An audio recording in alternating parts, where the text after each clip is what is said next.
स्वागत है आप लोग का सफलता क्लासेस सीतामढ़ी में। मैं आप लोग के लिए आज एडुटेरिया के बिहार पुलिस टेस्ट सेट 5 लेकर के आया हूँ। कल जितने भी हमारे स्टूडेंट इस सेट को लगाए थे आज डिस्कशन के रूप में देख लेंगे, और जो भी स्टूडेंट नए हैं चैनल को सब्सक्राइब कर देंगे और बेल आइकन को दबा देंगे। चलिए हम लोग बनते हैं अगला क्वेश्चन पे। पहला क्वेश्चन पे जाते हैं। तो देखिए पहला क्वेश्चन का रहा है कि अताई का अर्थ क्या होता है। तो पहला अताई का अर्थ क्या होता है, जो वह जो दूसरे पे अत्याचार करता हो उसे अताई कहा जाता है, जो दूसरे पे अत्याचार करता हो। इसका आंसर हम लोग का ए नंबर हो जाएगा। क्या हो जाएगा? ए नंबर। अगला क्वेश्चन देखिए। अगला कहता है इनमें से किस समूह में सभी शुद्ध शब्द शुद्ध लिखा गया है। तो सभी शुद्ध शब्द लिखा गया। देखिए पुनर्जन्म, प्रकृति ठीक है, वर्तरसना ठीक है, बलिष्ठ ठीक है, पुनर्जन्म गलत हो गया। पुनर्जन्म में ज पे रेफ होगा। किस पे होगा? ज पे रेफ होगा, क्योंकि पूर्ण जन्म होता है ना। पुनर्जन्म होता है, पुनर न के बाद र होता है। तो देखिए बी नंबर, प्रकृति, पुनर्जन्म, वर्तरसना और बलिष्ठ। यहाँ हम लोग का बी नंबर सही हो जाएगा। अगला क्वेश्चन देखेंगे हम लोग। अगला क्वेश्चन कहता है जो पढ़ेगा वह पास होगा। जो पढ़ेगा वह पास होगा, यह कैसा सर्वनाम है? तो सर्वनामिक विशेषण है। कैसा विशेषण है? तो सर्वनामिक विशेषण। अगला क्वेश्चन कहता है इनमें से कौन सा वाक्य शुद्ध नहीं है। कौन सा वाक्य शुद्ध नहीं है? तो अनेक का, देखिए अनेक का जो बहुवचन होता है ना वो अनेक नहीं होता, यही गलत हो जाएगा। ये क्या हो जाएगा? शुद्ध नहीं है। विष्णु के अनोखे नाम है, अनेक नाम है ऐसे बोला जा सकता है, अनेकों नहीं। आगे देखिए कह रहा द्वंद्व समास का उदाहरण इनमें से कौन है? द्वंद्व वैसा समास जिसमें और या रेफ से जुड़ा हुआ रहता है, जैसे दिन रात, सुबह शाम, रात दिन, यह सब हो जाएगा। जैसे दिनहीन। आसमान टूट पड़ना, आसमान टूट पड़ना का अर्थ होता है मुसीबत आना। आसमान टूट पड़ना का अर्थ हुआ मुसीबत आना। अगर देखिए इनमें से शुद्ध वर्तनी वाला शब्द कौन है? शुद्ध वर्तनी, तो शुद्ध रचयिता, रचयिता, रचयिता, रचयिता। देखिए सी नंबर सही होगा। देख लेंगे हम लोग अच्छे से। रचयिता जो होता है ना, र च य में हिरसी और ता होता है, रचयिता। चलिए अगला समास का विलोम क्या होता है। तो समास का विलोम यहाँ पे क्या कहता है? समास का विलोम क्या होता है? तो समास का विलोम ऐसे तो संधि होता है, लेकिन यहाँ पे हम लोग का ऑप्शन, हाँ समास का विलोम संधि होता है। समास का विलोम क्या होता है? तो संधि होता है। आगे देखिए, सॉरी, समास का विलोम यहाँ पे व्यास हो जाएगा। क्या हो जाएगा? व्यास। आगे देखिए अगला क्वेश्चन कर रहा है परिमाप में उपसर्ग। उपसर्ग जो वह जो होता है जो पहले लगता है। उपसर्ग कहाँ लगता है? तो पहले लगता है। तो परिमाप, परि प्लस माप, तो इसमें माप अलग और परि अलग, तो यहाँ पे क्या हो जाएगा? परि हो जाएगा। बादल का तत्सम क्या होगा? तो बादल का तत्सम यहाँ पे हो जाएगा हम लोग का वारिध। तत्सम यानी संस्कृत शब्द, तो वारिध हो जाएगा। क्या हो जाएगा? वारिध। अगला क्वेश्चन देखेंगे। अगला कहता है find out the which of the part sentence has an error. कहता है किस पार्ट में एरर है, गलती है। The prime minister was asked, prime minister पूछा, to write a foreword to the book, है ना। यानी इसमें टू राइट ठीक है, टू के बाद वर्ब यह भी ठीक है, फॉरवर्ड टू द बुक, यहाँ पे सभी का सभी सही है, आंसर डी हो जाएगा, नो एरर। अगला देखिए कह रहा है, अगला क्वेश्चन कह रहा है कि right the express the right meaning of the given word. Selection, selection का अर्थ होता है चुनना। सिलेक्शन का अर्थ क्या ना? चुनना। और प्रीफरेंस का अर्थ भी क्या होता है ना? थोड़ा सा छूट देना चुनने में। तो प्रीफरेंस का अर्थ भी होता है पसंद करना। क्या हो जाएगा? पसंद करना। अगला देखिए, अगला कह रहा है एग्रीमेंट। एग्रीमेंट का अर्थ होता है समझौता करना, और यहाँ पे कर अपोजिट मीनिंग खोजिए। तो एग्रीमेंट का अर्थ हुआ समझौता करना, और डिस्कॉर्ड का अर्थ होता है कलह। क्या होता है? कलह या लड़ाई, कलह या लड़ाई। आगे देखिए आगे कहता है as he proved an efficient the company. As he proved an efficient, an efficient का अर्थ हुआ वह व्यक्ति जिसके अंदर इफिशियंसी ना हो, है ना। कंपनी क्या कर सकता है? तो उसे एक्सपेल्ड, निकाल देता है, निष्कासित कर देता है। क्या कर देता है? तो निष्कासित कर देता है, एक्सपेल्ड कर देता है। सुनिए हम निष्कासित शब्द कहाँ से आता है? तो निष्कासित शब्द हम लोग के एग्जाम में भी आता है। जब एग्जाम में हम लोग चोरी में पकड़े जाते हैं तो एक्सपेल्ड कर दिया जाता है, यानी निष्कासित कर दिया। रिजेक्ट भी हो सकता था, लेकिन रिजेक्ट नहीं होगा, क्योंकि रिजेक्ट में किसी पत्र या पत्र को रिजेक्ट किया जाता है। यहाँ पे तो किसी व्यक्ति को किया जा रहा है, तो एक्सपेल्ड हो जाएगा। अगला the furniture to be delivered today. Furniture delivered today. देखिए फर्नीचर हो जाए या क्रोकरी हो जाए, यह सब हमेशा सिंगुलर लेके आता है, तो इसमें इज का प्रयोग किया जाएगा। किसका प्रयोग किया जाएगा? इज का। The word physical related to, physical का अर्थ होता है राजस्व, और फिजिकल संबंधित है फाइनेंस से, फिजिकल घाटा, है ना। फिजिकल डिफिशियंसी कहते हैं उसको, फिजिकल डिफिशियंसी। राजस्व घाटा यानी फाइनेंस से संबंधित है, वित्त से संबंधित है, पैसे से संबंधित है। आगे what which is fit, 17 number, what which is fit to be eaten. कड़ा है जो फिट हो, ईट के लिए, खाने के योग्य हो, तो उसको एडिबल कहा जाता है। क्या कहा जाता है? तो एडिबल कहा जाता है। अगला क्वेश्चन अरे करा इन नेम वनली, करा इन नेम वनली, नामकरण। कहता है जो नामकरण हो तो नॉमिनल को कहते हैं नामकरण। आगे देखिए the most opposite meaning of the insane. Opposite meaning insane का अर्थ क्या होता है? तो इनसेन का अर्थ होता है पागल, इनसेन का अर्थ होता है पागल या दिवालिया, और सेन का अर्थ होता है, सेन का अर्थ होता है समझदार। सेन का अर्थ क्या होता है? समझदार। तो यहाँ पे हम लोग का सी नंबर हो जाएगा। अगला देखिए, कड़ा which of the following sentence error, following sentence में किस में ईरर है? तो देखिए, while proceeding on leave he had only committed that he will resume after 2 days, no error. तो देखिए, he will after resume 2 days, C number answer हो जाएगा। चलिए अगला, अगला अगर मानव रक्त का पीएच मान कितना होता है? तो मानव रक्त का पीएच मान 7.4 होता है। निम्न में से क्या वाहित मल की एक कार्बनिक अशुद्धि है? तो वाहिक मल की कार्बनिक अशुद्धि के रूप में मानव मल है। क्या है? तो मानव मल। चलिए अगला देखिए, अगला कहता है निम्नलिखित में से किस समस्थानी का उपयोग कैंसर के में किया जाता है? तो किस समस्थानी का उपयोग कैंसर में किया जाता है? तो कोबाल्ट का। कोबाल्ट 16 का प्रयोग कैंसर के उपचार के लिए किया जाता है। कीमोथेरेपी कहते हैं इसको। क्या कहते हैं? कीमोथेरेपी। आगे अगला कहता है कि रोग केवल कम अवधि के लिए रहते हैं। कौन सा रोग केवल कम अवधि के लिए रहते हैं? कौन सा रोग केवल कम अवधि के लिए रहता है? तो यहाँ पे हो जाएगा हम लोग का तीव्र रोग। जो तीव्र रोग होते हैं वह कम अवधि के लिए रहते हैं। अगला देखिए, हाइड्रा जंतु जगत के निम्नलिखित में से किस संघ का उदाहरण है? हाइड्रा। तो हाइड्रा जो होता है सेलेंट्रेटा संघ के जंतु होता है। किससे होता है? तो सेलेंट्रेटा संघ का जंतु होता है। अगला, निम्नलिखित में से कौन सा सपाट अस्थि, अस्थि मतलब होता है हड्डी, सपाट अस्थि के रूप में पसलियाँ होती है? कौन होती है? पसलियाँ। हमारे पसली में 24 और एक स्टर्नम मिला के 25 हड्डियाँ होती है। कितनी होती है? 25 हड्डियाँ। आगे, मानव मस्तिष्क का कौन सा भाग सीधी रेखा में चलने के लिए उत्तरदायी है? तो सीधी रेखा में चलने के लिए उत्तरदायी है सेरिबेलम। कौन है? तो सेरिबेलम। सीधी रेखा में चलने के लिए सेरिबेलम। आगे देखिए, इष्ट में जनन डैश की प्रक्रिया से होता है? तो इष्ट में जनन किसकी प्रक्रिया से होता है? तो मुकुलन से होता है। इष्ट में जनन किससे होता है? मुकुलन से होता है। निम्न में कौन सा रोग कवक का उदाहरण है? तो कवक का उदाहरण हो जाएगा दाद खाद, क्योंकि तपेदिक यानी टीबी जीवाणु से होता है, हैजा जीवाणु से होता है, कोविड वायरस से होता है, दाद खाद खुजली कवक से होता है। तो निम्नलिखित में से कौन सा एक विषाणुजनित रोग है? तो विषाणुजनित रोग यानी कहने का अर्थ चिकन पॉक्स। कौन हो जाएगा? तो चिकन पॉक्स हो जाएगा। और अगला, मानव फेफड़ों में छोड़ी गई कार्बन डाइऑक्साइड का कितना % होता है? तो छोड़ी गई कार्बन डाइऑक्साइड कितना % होता है? तो 4.4% होता है। कितना होता है? 4.4। लेकिन कौन सा एक परमाणुक है यानी मोनो एटॉमिक है? कौन सा एक परमाणुक है? तो हीलियम क्या है? तो एक परमाणुक है। कुछ पौधे हरे तने और कोमल होते हैं। कुछ पौधे तने हरे और कोमल होते हैं, उनकी शाखाएं उन्हें क्या कहा जाता है? तो उनकी शाखाएं को हर्ब्स कहा जाता है। क्या कहा जाता है? तो हर्ब्स कहा जाता है। अगला देखिए, अगला क्वेश्चन देखेंगे हम लोग, निम्न में से किसे पादप कोशिका का रसोई घर कहा जाता है? पादप कोशिका का रसोई घर किसे कहा जाता है? तो पादप कोशिका का रसोई घर हरित लवक को कहा जाता है। किसे कहा जाता है? तो हरित लवक। जीवों में असमानता और अंतर से संबंधित विज्ञान हो जाएगा अनुवांशिकी। जीवों में समानता और अंतर से संबंधित अनुवांशिकी होता है, जिसको जेनेटिक्स कहते हैं हम लोग। अगर देखिए, प्रोटीन कहाँ बनता है? तो प्रोटीन बनता है राइबोसोम में। प्रोटीन बनता है राइबोसोम में। प्रोटीन कहाँ बनता है? तो प्रोटीन बनता है राइबोसोम में। अगला क्वेश्चन, निम्न में कौन सा अभिलेख न्यायालय है? तो सर्वोच्च न्यायालय और उच्च न्यायालय। कौन सा अभिलेख न्यायालय है? सर्वोच्च न्यायालय और उच्च न्यायालय एक अभिलेख न्यायालय है। सर्वोच्च न्यायालय और उच्च न्यायालय क्या है? तो एक अभिलेख न्यायालय है। क्वेश्चन देखेंगे हम लोग। अगला क्वेश्चन कर रहा है, निम्नलिखित में से किस नदी पे माजुली नदी द्वीप स्थित है? माजुली नदी द्वीप कहाँ स्थित है? तो माजुली नदी द्वीप हम लोग का हो जाएगा ब्रह्मपुत्र नदी पे। किस नदी पे? तो ब्रह्मपुत्र नदी पे। अगला क्वेश्चन देखेंगे। अगला कर रहा है, निम्नलिखित में से कौन सा सुमेलित है? यानी कौन सा सुमेलित है, इसे हमें बताना है। तो भ्रष्टाचार विरोध दिवस 1 जुलाई को, विश्व जनसंख्या दिवस 9 दिसंबर को। यह भी नहीं, देखिए, भ्रष्टाचार विरोधी दिवस 1 जुलाई को नहीं, 1 जुलाई को जीएसटी दिवस के रूप में मनाया जाता है और डॉक्टर्स डे मनाया जाता है। विश्व जनसंख्या दिवस 11 जुलाई को मनाया जाता है। विश्व सांख्यिकी दिवस 29 जून को मनाया जाता है। पंचायती राज्य दिवस 24 अप्रैल को मनाया जाता है। किस दिन मनाया जाता है? 24 अप्रैल। 24 अप्रैल को पहली बार राजस्थान के नागौर जिला में पंचायती राज व्यवस्था को लागू किया गया था। तो इसका आंसर हम लोग का सी नंबर हो जाएगा। क्या हो जाएगा? तो सी नंबर। इसका आंसर क्या हो जाएगा? तो सी नंबर हो जाएगा। अगला क्वेश्चन देखिए, टाई ब्रेकर्स किस खेल से संबंधित है? तो टाई ब्रेकर्स टेनिस और फुटबॉल दोनों खेल से संबंधित है। टाई ब्रेकर्स किससे है? तो टेनिस और फुटबॉल यानी बी और सी दोनों। अगला क्वेश्चन देखेंगे हम लोग। अगला क्वेश्चन देखेंगे, पटना हाईकोर्ट की स्थापना कब हुआ था? तो पटना हाईकोर्ट की स्थापना 1916 में हुआ था और पटना यूनिवर्सिटी की स्थापना हुआ था 1917 में।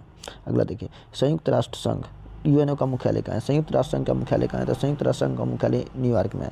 कहाँ है न्यूयॉर्क? 24 अप्रैल 1945 को यूएनओ की स्थापना किया गया था और पहले अध्यक्ष के रूप में, महासचिव के रूप में त्रिगवेली नॉर्वे को बनाया गया था। वर्तमान में एंटोनियो गुटेरेस यूएनओ के महासचिव के रूप में कार्यरत है। अगला, श्वेत क्रांति का संबंध किस क्षेत्र से है? तो श्वेत क्रांति का संबंध दूध से उत्पादन से। श्वेत क्रांति किससे संबंधित है? तो दूध से। बरगुज कुरियन के द्वारा श्वेत क्रांति चलाया गया था। देखिए अगला, भगवान बुद्ध ने अपने पहले धर्म उपदेश दिए थे। तो भगवान बुद्ध ने कहाँ पे दिए थे? तो सारनाथ में पहला उपदेश दिए थे। सबसे ज़्यादा उपदेश उन्होंने कहाँ दिए थे? तो सबसे ज़्यादा उपदेश कुशीनगर में, नहीं, श्रावस्ती में दिए थे, शायद कुशीनगर में दिए थे। अगला देखिए, अगला क्वेश्चन कर रहा है, भूमध्य रेखा निम्नलिखित में से किस देश से होकर नहीं गुजरती? तो भूमध्य रेखा मैक्सिको से होकर नहीं गुजरती। मैक्सिको उत्तरी अमेरिका का भाग है। देखिए अगला, 1926 में नौजवान भारत सभा के संस्थापक कौन थे? नौजवान भारत सभा के संस्थापक भगत सिंह थे। कौन थे? तो भगत सिंह। अगला क्वेश्चन हो जाएगा भगत सिंह। चलिए अगला देखते हैं हम लोग। अगला करा, गांधी जी द्वारा कौन सा समाचार पत्र शुरू किया गया था? तो गांधी जी द्वारा कौन सा समाचार पत्र शुरू किया गया था? तो यंग इंडिया शुरू किया गया था। अगला, डेनमार्क के संसद का नाम क्या है? तो डेनमार्क का संसद का नाम क्या है? तो इस डेनमार्क के संसद का नाम हो जाएगा हम लोग का, देखिए इसका फाल्केटिंग है। क्या है? तो डेनमार्क के संसद का नाम फाल्केटिंग है। अगला देखिए, निम्नलिखित में कौन सा थर्मल पावर प्लांट बिहार में स्थित नहीं है? औरैया नहीं है। बरौनी, कहलगांव और मुजफ्फरपुर तीनों है, औरैया नहीं है। अगला देखिए, अगला क्वेश्चन क्या करा, जो कनिष्क के शासनकाल में बौद्ध संगीति का आयोजन कहाँ हुआ था? कनिष्क के शासनकाल में बौद्ध संगीति का आयोजन तो कश्मीर में हुआ था। कहाँ हुआ था? तो कश्मीर में। भारत का कौन सा राज्य चाय का सबसे बड़ा उत्पादक है? तो कौन सा राज्य चाय का सबसे बड़ा उत्पादक है? तो कौन हो जाएगा? असम। कौन सा हो जाएगा? तो असम हो जाएगा। प्राचीन भारत का सुप्रसिद्ध व्यक्ति पाणिनि था। प्राचीन भारत का सुप्रसिद्ध व्यक्ति पाणिनि क्या था? तो पाणिनि एक व्याकरण शास्त्री थे। क्या थे? तो व्याकरण शास्त्री थे। अगला, नियाग्रा जलप्रपात कहाँ है? तो नियाग्रा जलप्रपात यूएसए में। भारत में कुषाण वंश की स्थापना किसने किया था? तो कुषाण वंश की स्थापना कुजुल कटफिशस के द्वारा किया गया था। किसके द्वारा? तो Kujula Kadphises. Great dividing range किस देश में स्थित है? तो ऑस्ट्रेलिया में है। किस देश में? तो ऑस्ट्रेलिया में है। ग्रेट डिवाइडिंग रेंज किस देश में है? तो ऑस्ट्रेलिया में। वीटी कल्चर का संबंध किससे है? अगला क्वेश्चन देखें तो अगला क्वेश्चन का है, वीटी कल्चर का संबंध किससे है? तो वीटी कल्चर का संबंध अंगूर, सब्जी और फल सभी से है। वीटी कल्चर किससे हो जाएगा? सॉरी अंगूर से हो जाएगा। वीटी कल्चर अंगूर से। ओजोन परत किस मंडल? तो स्ट्रेटोस्फीयर, इसी को ही कहा जाता है समताप मंडल। किस मंडल में? तो समताप मंडल में। हवाई जहाज उड़ने में यही मंडल सहायता करती है। अगला, 1857 की क्रांति को किसने पूर्णतः सिपाही विद्रोह कहा था? तो 1857 की क्रांति को किसने पूर्णतः सिपाही विद्रोह कहा था? तो यह कहा था लॉरेंस एंड सीले ने। लॉरेंस एंड सीले ने कहा था। संसद में नहीं होते, तो संसद में राष्ट्रपति भी होते हैं, लोकसभा भी होता है, राज्यसभा भी होता है। राष्ट्रपति, लोकसभा, राज्यसभा, यह तीनों संसद पूरा लिया गया है ब्रिटेन के संविधान से। कहाँ से लिया गया? तो ब्रिटेन के संविधान से लिया गया। अगला क्वेश्चन देखेंगे। अगला क्वेश्चन करा, तृतीय बौद्ध संगीति के अध्यक्ष कौन थे? तो तृतीय बौद्ध संगीति के अध्यक्ष तीस थे। पहले बौद्ध संगीति के अध्यक्ष कौन से? तो महाकश्यप, दूसरा वसुमित्र, तीसरा तीस और चौथा थे साबकमीर। चलिए अगला देखिए हम लोग। कहता है 61वां नंबर क्वेश्चन, कौन सा बीमेल है? बीमेल मतलब होता है कौन जोड़ा सुमिलित नहीं है। पंचतंत्र के लेखक विष्णु शर्मा, रत्नावली हर्षवर्धन, अर्थशास्त्र चाणक्य, रजत रंगनी के लेखक कल्हण है। कल्हण, रजत रंगनी में कश्मीर का इतिहास दिएगा, तो रजत रंगनी कौन हो जाएगा? कल्हण हो जाएगा। अगला, लाल सागर और अरब सागर को कौन सी जल संधि जोड़ती है? तो लाल सागर और अरब सागर को कौन सी जल संधि जोड़ती है? तो बाब अल मंडेल। कौन? बाब अल मंडेल। निम्नलिखित में कौन से राष्ट्रपति के रूप में निर्वाचित हुए? तो निर्विरोध नीलम संजय रेड्डी। अगला देखिए, स्वतंत्र भारत के प्रथम उप प्रधानमंत्री कौन थे? तो स्वतंत्र भारत के प्रथम उप प्रधानमंत्री लाल बहादुर शास्त्री थे। अगला, राज्य पुनर्गठन आयोग के विषय में कौन सा कथन असत्य है? इसकी स्थापना 1953 में हुई थी। इसकी रिपोर्ट 1956 में दिया गया था। यहाँ लिखा 66 में, लेकिन उन्होंने रिपोर्ट कब दिया था? तो 56 में दिया था। अगला देखिए, ठीक है, देखिए एक ही तो होगा असत्य, तो यह सही ही होगा, क्योंकि एक अगर हम लोग सही गलत निकाल लिए तो बाकी सब सही होगा। चलिए आगे देखिए, बिहार सोशलिस्ट पार्टी के संस्थापक कौन है? तो बिहार सोशलिस्ट पार्टी के संस्थापक जयप्रकाश नारायण है। कौन है? तो जयप्रकाश नारायण। अगला क्वेश्चन, गांधी इरविन समझौता के हस्ताक्षरित होने से पहले महत्वपूर्ण भूमिका किसने निभाई थी? तो गांधी इरविन समझौता को हस्ताक्षरित होने से पहले महत्वपूर्ण भूमिका निभाए थे तेज बहादुर सप्रू के द्वारा। किसके द्वारा? तेज बहादुर सप्रू। नेहरू रिपोर्ट तैयार की थी, तो नेहरू रिपोर्ट तैयार किए थे मोतीलाल नेहरू और प्रस्तुत किए थे जवाहरलाल नेहरू, है ना। 11 दिसंबर को संविधान सभा का पहला बैठक, 9 दिसंबर को, फिर 11 दिसंबर को अस्थायी और 13 दिसंबर को उद्देश्य प्रस्ताव को प्रस्तुत किया गया था। ठीक है, चलिए आगे देखिए, गांधी जी ने असहयोग आंदोलन कब प्रारंभ किया था? तो 1920 में। कब? तो 1920 में। हाल ही में केंद्रीय सड़क परिवहन और राजमार्ग मंत्री नितिन गडकरी ने किस राज्य केंद्र शासित प्रदेश में कुम्फर सुरंग का उद्घाटन किया? तो कुम्फर सुरंग जम्मू कश्मीर से संबंधित, कहाँ से? तो जम्मू कश्मीर से। चलिए अगला क्वेश्चन देख रहे हैं हम लोग। अगला क्वेश्चन कर हाल ही में किस राज्य सरकार ने विनायक दामोदर सावरकर यानी वीडी सावरकर के जयंती पर स्वतंत्र वीर गौरव दिवस के रूप में मनाने की घोषणा की है? यह है महाराष्ट्र। कहाँ से हो जाएगा? महाराष्ट्र से। आगे प्रमुख भारतीय अमेरिकी गणितज्ञ और सांख्यिकीविद को सांख्यिकी 2023 के अंतर्राष्ट्रीय पुरस्कार से सम्मानित किया गया है। कौन हो जाएंगे? तो अंतर्राष्ट्रीय पुरस्कार से सम्मानित किया गया है किसे? तो CR राव को। किसे किया गया? तो D नंबर CR राव को किया गया। अगला क्वेश्चन देखिए, करा हिंदू फोबिया की निंदा पर प्रस्ताव पारित करने वाला पहला राज्य कौन बना है? हिंदू फोबिया पे बना है जॉर्जिया। कौन है? जॉर्जिया। अगला क्वेश्चन करा हाल ही में निम्न में से किस राज्य ने सुगंधित चावल नगरी दुबराज को भौगोलिक संकेत GI टैग दिया है? नगरी दुबराज, तो नगरी दुबराज छत्तीसगढ़ का है। कैसे? छत्तीसगढ़ का। आगे देखिए, हाल ही में किस संगठन ने अपनी नवीनतम तीसरी पीढ़ी के man portable anti tank artillery missile का फील्ड फायरिंग परीक्षण सफलतापूर्वक पूरा किया है? वह कौन हो जाएंगे? तो भारत डायनेमिक्स लिमिटेड। अगला 2 अप्रैल 2023 को सलीम दुर्रानी का 88 वर्ष की आयु में निधन हो गया, उसका संबंध है? तो सलीम दुर्रानी क्या थे? तो एक क्रिकेटर थे। अगला क्वेश्चन देखिए, किस देश ने रूढ़िवादी नेता को पोट्री अर्पो ने सन्ना मारिन को हराकर प्रधानमंत्री का चुनाव जीत लिया? तो फिनलैंड। कौन हो जाएगा? फिनलैंड। आगे, किस राज्य सरकार ने दिव्यांग वन्यजीव अभयारण्य कहाँ है? तो अरुणाचल प्रदेश में। अगला, इंडिया जस्टिस रिपोर्ट 2022 के अनुसार राज्य में न्याय प्रदान करने के संदर्भ में किस राज्य ने शीर्ष स्थान हासिल किया है? किस राज्य ने? तो कर्नाटक ने। किसने? तो कर्नाटक ने। इंडिया जस्टिस रिपोर्ट के अनुसार न्याय प्रदान करने में कर्नाटक सबसे आगे है। अगला क्वेश्चन देखेंगे हम लोग 81, स्वास्थ्य का अधिकार विधेयक पारित करने वाला भारत का पहला राज्य कौन है? तो स्वास्थ्य का अधिकार पारित करने वाला राजस्थान है, जो स्वच्छता के अधिकार को लेकर आगे चल रहा है। मुंबई के गेटवे ऑफ इंडिया को एलिफेंटा गुफाओं तक तैरने वाला पहला व्यक्ति कौन बना है? तो एलिफेंटा गुफाओं तक तैरने वाला कृष्ण प्रकाश है। चलिए अगला क्वेश्चन मैथ का 81 का पावर 2 है, 49 का पावर 7 है। इसको हम लोग कह सकते हैं 81 के पावर 2 और 49 के पावर 7 है। इसको बना लेंगे हम लोग। इसका आंसर हम लोग को आ जाएगा 65। कितना आ जाएगा? तो D नंबर 65। अगला, वह सबसे छोटी संख्या ज्ञात कीजिए जिसे 30, 35, 40 और 45 को भाग देने में प्रत्येक स्थिति में 5 प्राप्त हो। हम लोग कुछ नहीं करेंगे, 30, 35, 40, 45 का क्या लेंगे? LCM ले लेंगे और इसमें 5 जोड़ देंगे। इसका आंसर आ जाएगा 2525। अगला देखिए, ये ड्यूटेरिया के टीम A और B प्रोजेक्ट 15 दिन में करता है और प्रोजेक्ट को 15 दिन में, और B अकेला 25 दिन में अकेला उस प्रोजेक्ट को कितना दिन में करेगा? तो इसका देखिए, वो 15 दिन में दोनों मिल करके और 25 दिन में अकेले, दोनों का एलसीएम जैसे ही लेंगे तो 150 आ जाएगा। यानी 10 काम ये करेंगे और 6 काम ये, दोनों मिलकर 10 काम और अकेले 6 काम, यानी तीसरा जो होगा वो 4 काम करेगा।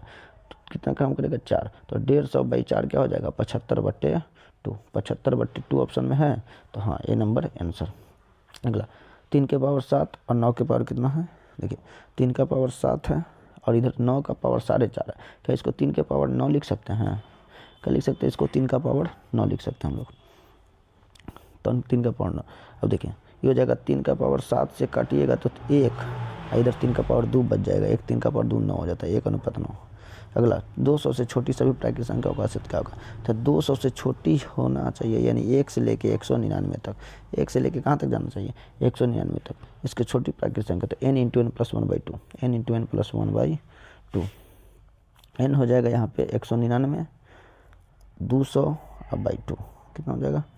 n × n + 1/, औसत करना है तो औसत 199 भी हो जाएगा। तो इससे जब 199 तो 199 खत्म और 100, 200 का आधा 100 क्या हो जाएगा आंसर?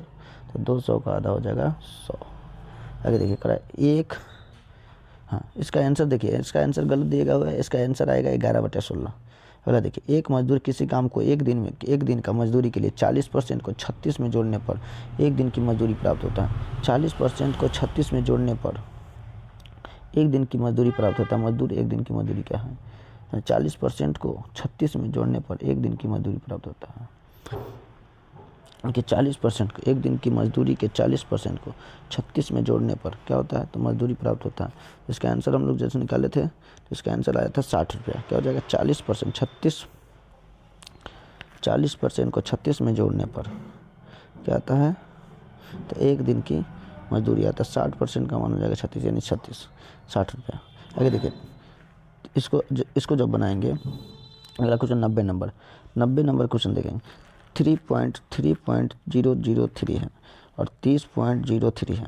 जब इसका दशमलव उड़ाएंगे तो 2 दशमलव से 2 दूसरे ऊपर में आएगा, आपको ऊपर में इससे पूरा कटेगा तो ऊपर में 1/10 इसमें क्या बचेगा 1/, यहाँ 3 है यहाँ 30 है प्लस इसको जैसे उड़ाएंगे तो नीचे में हो जाएगा कटेगा तो ऊपर में हो जाएगा, देखिए ऊपर में हो जाएगा 2, कितने 2 जीरो।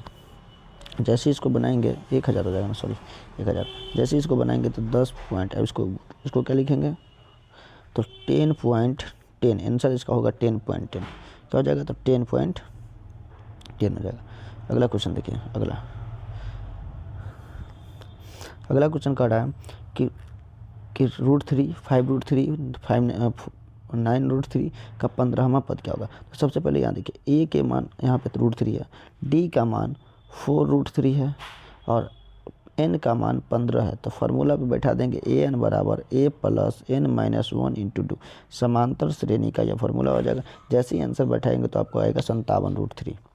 अगला किसी वर्ग की भुजा 5% वृद्धि कर जाती है क्षेत्रफल में, तो वर्ग की भुजा में जब 5% वृद्धि कर जाती है क्षेत्रफल तो भाई भुजा स्क्वायर होता है, तो 5% प्लस 5% प्लस 5 गुने 5/100 यानी सक्सेसिव पर जैसे निकालेंगे तो 10.25 आ जाएगा। क्या आ जाएगा 10.25 सी नंबर आंसर। हज के स्थान पर किसी छोटे मान को 2 3 4 हज 2 3 4 3 से विभाजित है, तो हज की जगह 2 3 4 9 है, 2 3 4 9 9 9 18 क्या रख दें, हमें पता है कि 3 से विभाजित होने लेकिन 3 के टेबल में आना चाहिए, तो 3 रख देंगे तो विभाजित हो जाएगा। अगला क्वेश्चन 20 छात्रों का औसत 40 है, जब 5 छात्र जुड़ जाते हैं तो औसत 2 बढ़ जाती है, 5 नए छात्रों की औसत क्या होगी। तो 20 छात्रों का औसत 40 यानी 800 है, 5 छात्र जुड़ जाते हैं तो 2 औसत बढ़ जाता है, प्लस 5 छात्र जुड़ गए यानी 25 छात्र हो गए, कितना बढ़ गया 2 औसत यानी 42 हो गया, नए छात्रों का औसत 42 हो गया। तो 5 छात्रों का औसत क्या है, तो 5 छात्रों का औसत क्या हो जाएगा बराबर देखें, जैसे इसको निकालेंगे तो आ जाएगा 25 गुने 42 से हो जाएगा 400 840 प्लस 210 950 हो जाएगा, कितना हो जाएगा 1050। यही 1050 पहले था 800 अब हो गया 1050 यानी कितना बढ़ गया तो 250। ये 250 किस पे बढ़ा तो 5 लोगों पे, यानी एक का औसत हो जाएगा 50। कितना हो जाएगा तो एक का औसत हो जाएगा 50, तो एक का औसत हो जाएगा 50।